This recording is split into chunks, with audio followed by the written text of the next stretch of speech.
नमस्कार, स्वागत है आपका हमारे चैनल में और मैं रानी गुप्ता आपके साथ। बड़ी खबर आ रही है। विधानसभा में सीएम योगी आदित्यनाथ ने संबोधन किया और इस दौरान उन्होंने पश्चिम बंगाल की सीएम ममता बनर्जी पर जोरदार हमला किया।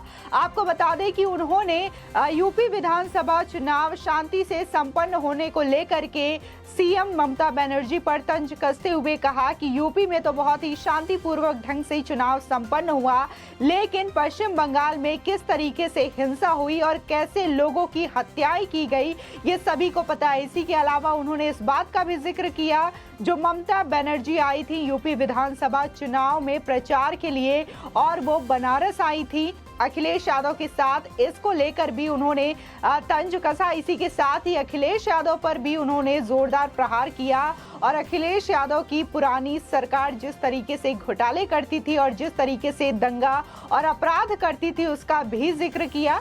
इसी के साथ ही उन्होंने ये बात बोला कि जनता जनार्दन का विश्वास था बीजेपी पर, इसी वजह से 37 सालों के बाद किसी सरकार ने धमाकेदार वापसी की और वापसी करने के बाद ये सरकार राजनीति नहीं बल्कि लोगों के लिए काम कर रही है।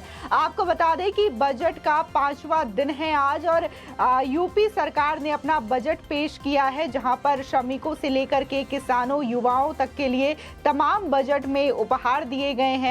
अपना पिटारा योगी सरकार ने खोला है तमाम जनता के लिए, यूपी की जनता के लिए, जिसमें कि बजट को लेकर के तमाम सौगात दी गई है। और इसी बजट के अभिभाषण के दौरान जब राज्यपाल ने अभिभाषण दिया और सीएम योगी का संबोधन था, तब उन्होंने ममता बनर्जी के साथ ही साथ अखिलेश यादव पर भी तंज कसा। पिछले दिनों वाकया देखने को मिला कि कैसे अखिलेश यादव तू तड़ाक पर उतर आए थे और उप मुख्यमंत्री से किस तरीके से किस लहजे में उन्होंने बात की, ये पूरा यूपी देखा। इसी के साथ ही पूरे देश की जनता ने देखा कि अखिलेश यादव का जो बोलने का तरीका है, कैसे वो पद की गरिमा को भी नहीं देखते और कैसे उप मुख्यमंत्री केशव प्रसाद मौर्य के साथ तू तड़ाक में उतर आते हैं।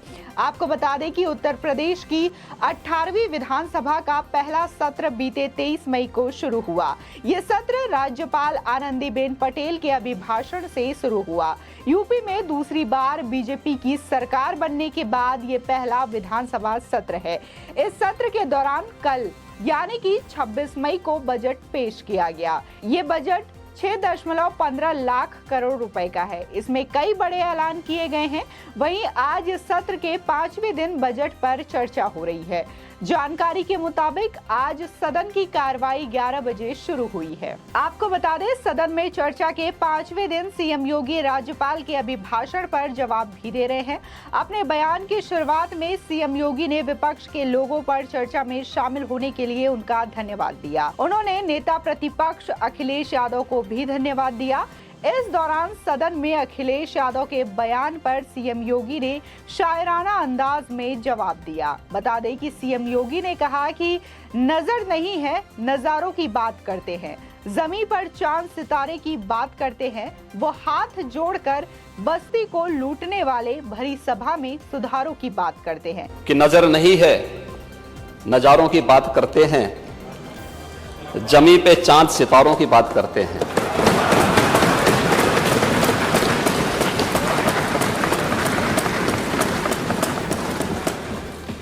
वो हाथ जोड़ के बस्ती को लूटने वाले भरी सभा में सुधारों की बात करते हैं।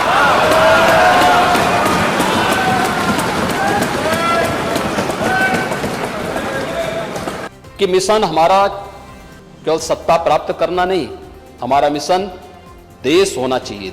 देश के हित के लिए कार्य करना है और देश के लिए हित के लिए कार्य करने के लिए आपको बता दें कि इस शायरी के जरिए उन्होंने सीधे सीधे सपा सरकार और अखिलेश यादव पर निशाना साधा है और जिस तरीके से वो बार बार बजट को लेकर के नाराजगी जाहिर कर रहे हैं और सदन में हंगामा करने की कोशिश कर रहे हैं, तो इस पर सीएम योगी ने अखिलेश यादव को आड़े हाथों लिया है। बता दें कि सीएम योगी आदित्यनाथ ने कहा कि जनता जनार्दन ने हम पर यानी कि बीजेपी पर पूरा विश्वास जताया है। प्रदेश में 37 सालों के बाद कोई सरकार धमाकेदार तरीके से दोबारा से सत्ता में वापस आई है और अपना काम शुरू भी कर चुकी है। वहीं यूपी विधानसभा चुनावों के शांति से संपन्न हो जाने को लेकर भी सीएम योगी ने कहा कि वेस्ट बंगाल से यहां चुनावों में एक दीदी भी आई थी।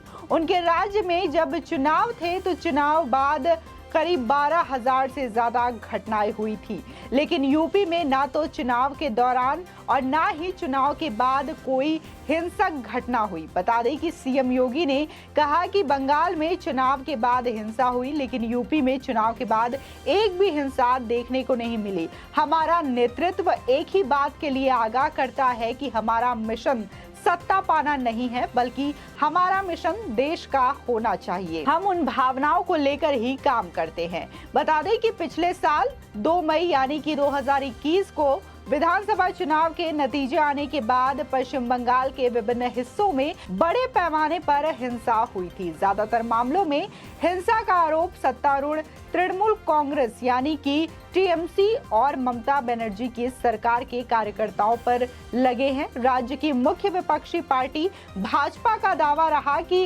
राज्य में चुनाव के बाद हिंसा में लगभग 60 लोगों को मौत के घाट उतार दिया गया, जिसमें 50 से ज्यादा भाजपा के कार्यकर्ता शामिल रहे। हालांकि राज्य सरकार चुनाव के बाद हिंसा के आरोपों से लगातार इनकार करती रही।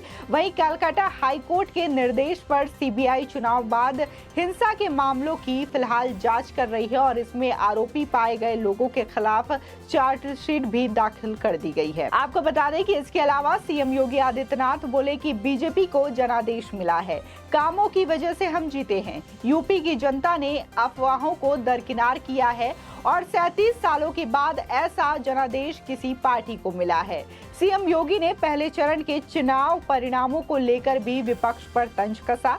बता दें कि सीएम योगी ने कहा कि लोग कह रहे थे कि पहले चरण में चुनाव में हम अच्छा प्रदर्शन नहीं करेंगे, लेकिन जब परिणाम आए तो साफ हो गया, क्योंकि अन्नदाता जानते हैं कि उनका हित कौन कर सकता है।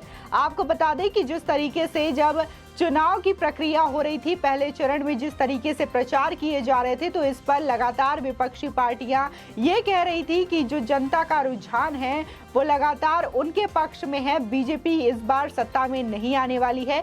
इसके अलावा जब वोटों की गिनती शुरू हुई तो इस दौरान भी देखा गया कि कैसे अखिलेश यादव ईवीएम पर सवाल खड़ा करते हुए दिखाई देते हैं और इसके अलावा उन्होंने प्रेस कॉन्फ्रेंस करके अपने कार्यकर्ताओं को भड़काने की भी कोशिश की थी, जिसके बाद जो उनके तमाम सपा के कार्यकर्ता थे वो सड़कों पर उतर आए थे और लगातार वो ये मांग कर रहे थे कि जहां पे ईवीएम मशीन रखी गई है वहां पे सुरक्षा नहीं है, जिसके बाद पुलिस जो है सख्ते में आई। उन्होंने सुरक्षा व्यवस्था चाक चौबंद की और इसके अलावा जहां पर काउंटिंग हो रही थी वोटों की, वहां पर कार्यकर्ता भी मौजूद रहे और पूरी निष्पक्षता के साथ वहां पे काउंटिंग की गई वोटों की, जिसके बाद ये जो परिणाम है वो निकल कर के आए और बीजेपी को पूर्ण बहुमत के साथ, प्रचंड बहुमत के साथ यूपी का सरकार बनने का मार्ग प्रशस्त हुआ। जिस तरीके से योगी आदित्यनाथ ने पश्चिम बंगाल की सीएम ममता बनर्जी का जिक्र किया और ये बात देखने को भी मिलती है कि कैसे वहां पे चुनाव के बाद लगातार हिंसा हुई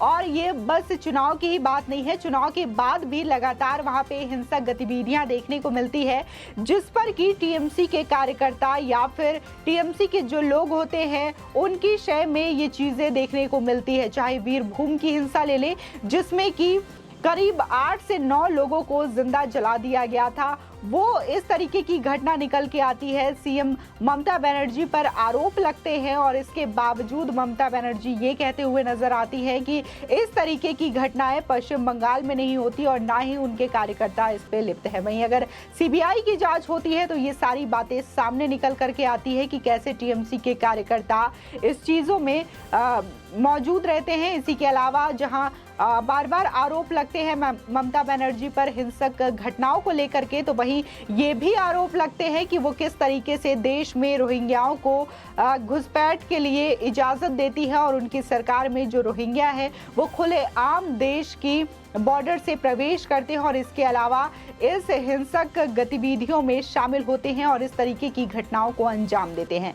बात करें अगर यूपी की, तो यूपी में जिस तरीके से चीजें देखने को मिलती है, जिस तरीके से लॉ एंड ऑर्डर देखने को मिलता है, और वहां पर कोई भी दंगा अभी तक योगी सरकार में देखने को नहीं मिला। इसी के साथ ही आपराधिक जो घटनाएं होती है उसमें भी लगाम लगा है। इसी के साथ ही अगर महिला सुरक्षा की बात करें तो महिला सुरक्षा में भी लगातार यूपी नंबर 1 पे है। और ये कहना गलत नहीं होगा कि योगी आदित्यनाथ के निर्देश पर लगातार यूपी के जो ऑफिसर्स हैं और यूपी के जो लॉ एंड ऑर्डर में जो लोग शामिल हैं वो लगातार अपना काम कर रहे हैं। इसी के अलावा योगी आदित्यनाथ ने अपने मंत्रियों को भी सख्त हिदायत दे रखी है कि किसी भी प्रकार का भ्रष्टाचार नहीं होना चाहिए, किसी भी प्रकार का कोई जो काम है उसमें लेट नहीं होना चाहिए, कोई फैसला है उसमें लेट नहीं होना चाहिए और सख्त एक्शन किसी भी काम में लेना होगा, चाहे वो फिर बड़े से बड़ा अपराधी क्यों ना हो, बड़ा से बड़ा माफिया क्यों ना हो, या फिर किसी मंत्री के खिलाफ भी अगर एक्शन लेना हो, किसी अफसर के भी खिलाफ अगर एक्शन लेना हो,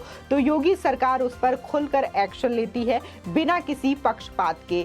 और अगर अखिलेश यादव की बात करें तो अखिलेश यादव की सरकार में देखने को मिला था कि किस तरीके से वहां पे हमेशा आए दिन दंगा देखने को मिलता था, आपराधिक घटनाएं देखने को मिलती थी। वहीं अगर बजट की बात करें तो बजट इतना अच्छा होने के बावजूद जहां सभी का ध्यान रखा गया है, युवाओं का खास करके इसमें ध्यान रखा गया है, श्रमिकों का भी ध्यान रखा गया है, किसानों का भी। इसके अलावा अखिलेश यादव इस पर नाराजगी दिखा रहे हैं और लगातार ये जताने की कोशिश कर रहे हैं कि ये बजट जो है अच्छा नहीं है, जिस पर कि अखिलेश यादव को लेकर के सीएम योगी आदित्यनाथ ने शायराना अंदाज में उन पर तंज भी कसा। आपकी इस खबर पर क्या राय है हमारे कमेंट सेक्शन में जरूर बताएं। आगे की और भी अपडेट के लिए चैनल को सब्सक्राइब करना ना भूलें।